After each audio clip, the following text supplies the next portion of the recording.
Electoral bond का scam ना सिर्फ देश का सबसे बड़ा स्कैम। ভারতের অন্যতম জনপ্রিয় ইউটিউবার ধ্রুব রাঠি গত ফেব্রুয়ারিতে মোদিকে নিয়ে একটি ভিডিও প্রকাশ করেন তার চ্যানেলে। ভিডিওর শিরোনাম ছিল ভারত কি একনায়কতন্ত্রে পরিণত হচ্ছে। ভিডিওটি দেখেছেন 2.5 কোটির বেশি মানুষ, কমেন্ট আছে প্রায় 3,74,000। ভারতের অনেক বড় বড় বিরোধী নেতারও এত অনুসারী নেই, কিন্তু কিভাবে এত জনপ্রিয় হলেন 29 বছরের ধ্রুব রাঠি? মোদির ভক্ত থেকে সমালোচকই বা হয়ে উঠলেন কিভাবে?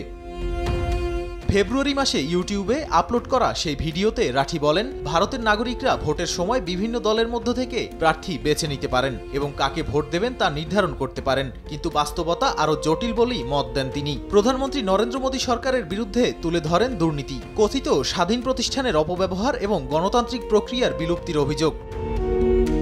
শুধু এই ভিডিও নয়, নরেন্দ্র মোদীর বিরুদ্ধে ধারাবাহিকভাবে আরও বেশ কিছু ভিডিও তৈরি করেছেন ধ্রুব রাঠি। জানা যায় একসময় তিনি মোদীর ভক্তই ছিলেন, কিন্তু সেই অবস্থান পাল্টে গেল কিভাবে? ধ্রুব রাঠি ইউটিউবে ভিডিও বানানো শুরু করেছিলেন ভ্রমণ নিয়ে, তবে সাম্প্রতিককালে তার চ্যানেলে বহুমুখী রাজনৈতিক ভিডিও দেখা যায়। মনে করা হয় এসব ভিডিও রাঠিকে আরও জনপ্রিয় করে তুলেছে।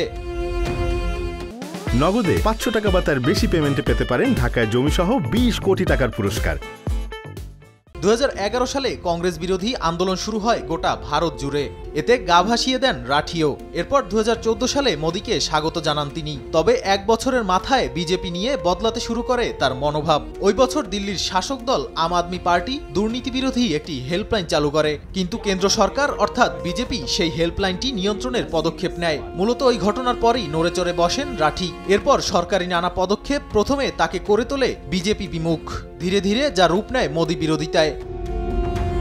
নাদিম মারজান, সময় সংবাদ।